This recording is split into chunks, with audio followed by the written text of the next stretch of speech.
Reka twongere tubasuhuze tubifuriza amahoro y'Imana muri iki gitondo. Tugiye gukomeza icyigisho cyacu kivuga ngo kwihangana kubwo kwizera. Ngira ngo mwibuka ko twabonye ingingo ivuga ibyiringiro, ejo twabonye ingingo ivuga kwizera no gushidikanya. Uyu munsi tugiye kurebera hamwe ingingo ivuga ngo amoko abiri anyuranye y'ubutwari.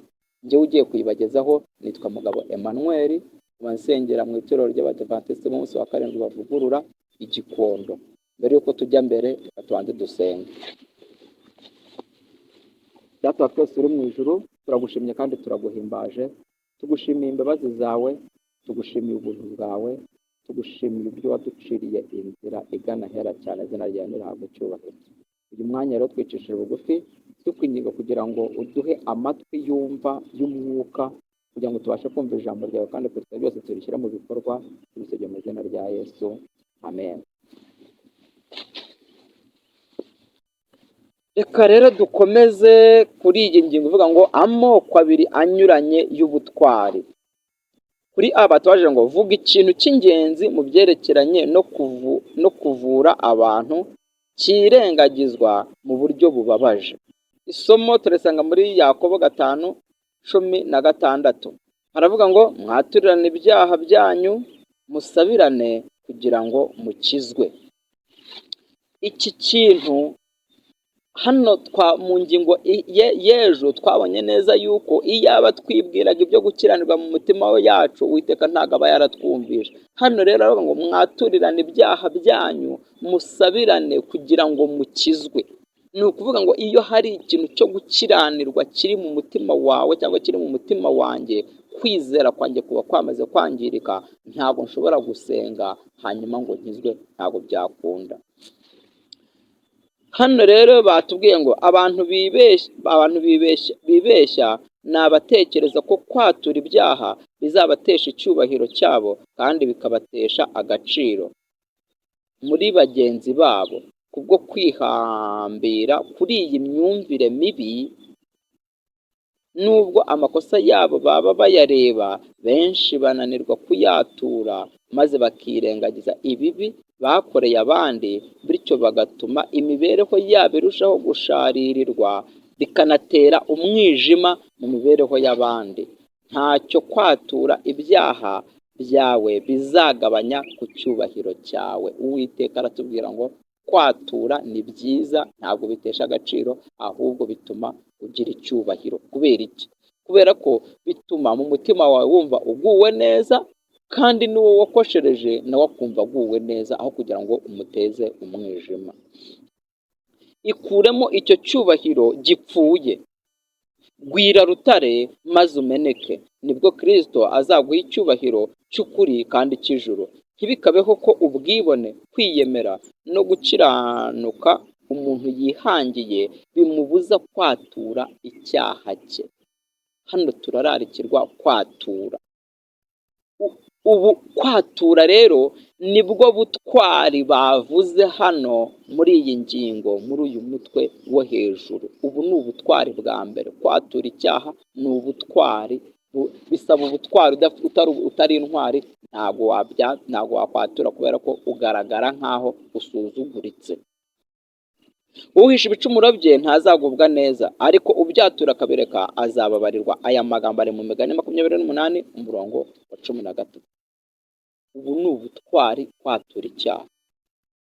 Ntukagire icyo uhisha Imana, kandi ntukirengagize kwaturira bagenzi bawe ibyaha byawe.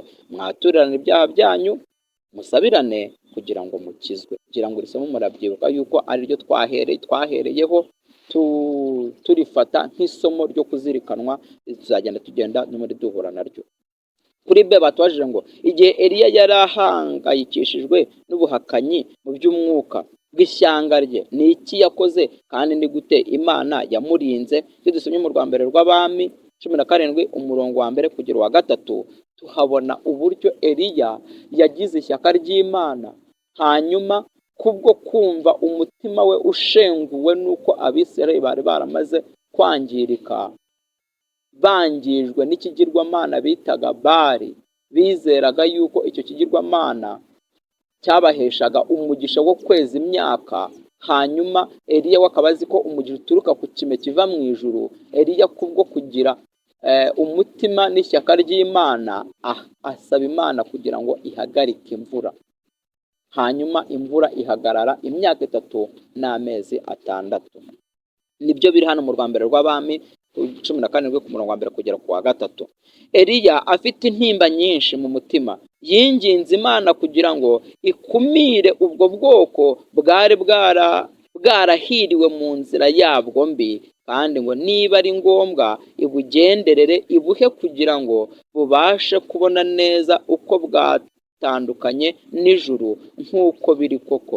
Eliya yifuzaga cyane kubona Abisiraheli bagaruka bakihana mbere y'uko bajya kure mu gukora ibibi, kugeza ubwo bateza Uwiteka kubarimbura bikomeye. Uwiteka yagombaga kubarimbura, ariko Eliya aritambika asaba Imana aho kugira ngo barimbuke abasabira igihano cyo kugira ngo babe bari muri icyo gihano ariko banitekerezaho. Imvura ihagarara imyaka 3 n'amezi 6. Imana iba ibihanganiye ariko bari muri icyo gihano. Hanyuma rero Eliya aza kubona noneho icyo gihano kigeze ku musozo wacyo. Hanyuma Eliya noneho abona Abisirayeli bahindukiye bagarukiye Uwiteka, bamaze kubona ko Bayali atari bibaha imvura. Hanyuma Eliya yongera gusaba Uwiteka kugira ngo nanone imvura igwe. Eliya yahawe inshingano yo kugeza kuri Ahabu ubutumwa buvuga iby'urubanza rw'ijuru. Ageze ibwami ntiyigeze avunyisha, muri make ntabwo yigeze asaba uburenganzira bwo kwinjira bwo kubonana n'umwami, ahubwo yahise yinjira. Cyangwa ngo atekereze ko bavuga ko haje umuntu ushaka umwami nk'uko byari umugenzo. Yari yambaye impu zidakannye kuko ubusanzwe ariko abahanuzi b'icyo gihe bambaraga, maze aratanya anyura ku barinzi basaga naho batamubonye, nuko ahita ahagarara imbere y'umwami wari wumiwe. Uyu mwami yari yumijwe nuko imvura yari imaze igihe itagwa. Hanyuma umwami atangira kugira ikibazo. Hanyuma rero Eliya yahagaritse imvura imyaka 3 n'amezi 6. Ubu ni ubutwari bwa kabiri. Nanone twabonye ubutwari bwa mbere ni ukwatura, ubutwari bwa kabiri ni uguhana icyaha cyangwa se kwemera yuko ubwoko bwawe cyangwa se nawe uhanwa kubera icyaha wakoze. Nabwo ni ubundi butwari. Eliya rero yasabiye Abisirayeli igihano cyo kutagwa kw'imvura, ariko icyatumye abikora ni uko Abisirayeli bizeraga yuko Bali ari imana ituma beza. Eliya rero asaba Imana kugira ngo itagusha imvura, kugira ngo bamenye kandi basobanukirwe nuko Bali atariyo ituma beza, ahubwo ikime kiva mu ijuru kizanywe n'Uwiteka aricyo gituma beza. Imana rero dufashe ide kugira ubu butwari, wagira ubutwari bwo kwihana, wagira ubutwari nk'ubwa Eliya ukavuga icyaha mu izina, byose ni ubutwari bwiza. Imana bitubashishe mu izina rya Yesu.